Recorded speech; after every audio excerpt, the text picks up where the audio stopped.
যুক্তরাষ্ট্রের চলমান বাণিজ্য সংঘাত নতুন এক মাত্রায় পৌঁছেছে।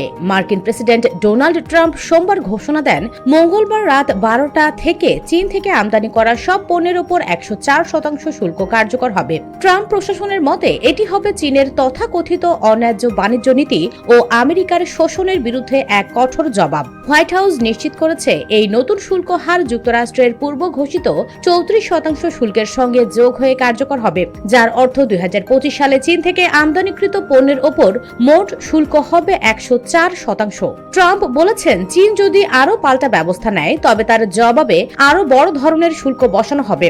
আমরা আর চুপ থাকব না।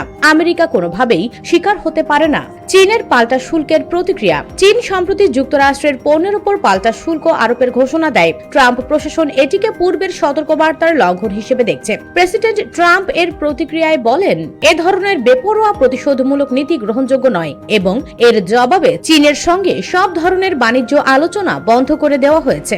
জাতিসংঘ মহাসচিবের উদ্বেগ। বাণিজ্য যুদ্ধে এমন চরম উত্তেজনার প্রেক্ষাপটে জাতিসংঘ মহাসচিব অ্যান্তোনিও গুতেরেস সোমবার সতর্কবার্তা দিয়েছেন। তিনি বলেন, বাণিজ্য যুদ্ধের মধ্যে কেউ জয়ী হয় না, বরং সবাই ক্ষতিগ্রস্ত হয়। উন্নয়নশীল দরিদ্র দেশগুলোর ওপর এর প্রভাব সবচেয়ে বেশি পড়বে। হোয়াইট হাউস জানালো, শুল্কে বিকল্প নেই। হোয়াইট হাউসের প্রেস সেক্রেটারি ক্যারোলিন লেভিট সাংবাদিকদের জানান, যুক্তরাষ্ট্রের নতুন 104% শুল্ক কার্যকর হবে স্থানীয় সময় বুধবার 12টা 1 মিনিটে। কোনো ধরনের বিলম্ব বা সময় বাড়ানোর প্রশ্নই নেই বলে জানিয়ে দেন তিনি। লেভিট আরো জানান, ইতিমধ্যে প্রায় 70টি দেশ হোয়াইট হাউসের সঙ্গে শুল্ক ইস্যুতে আলোচনার আগ্রহ প্রকাশ করেছে। তবে প্রেসিডেন্ট ট্রাম্প প্রত্যেক দেশের জন্য আলাদা কৌশলে এগোবেন এবং চুক্তির ক্ষেত্রে সর্বাগ্রে বিবেচিত হবে আমেরিকার স্বার্থ।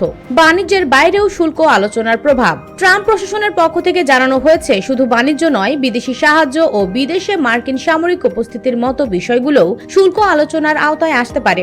এর মধ্য দিয়ে ট্রাম্পের কৌশল একটি বৃহৎ আন্তর্জাতিক সমীকরণের দিকে এগোচ্ছে বলে মনে করেন বিশ্লেষকরা।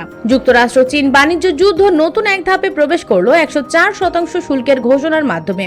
এখন দেখার বিষয়, এই শুল্ক কূটনৈতিক ও বৈশ্বিক বাণিজ্যিক সম্পর্ককে কোন দিকে নিয়ে যায় এবং বিশ্ব অর্থনীতির ওপর এর প্রভাব কেমন পড়ে। US Bengal desk.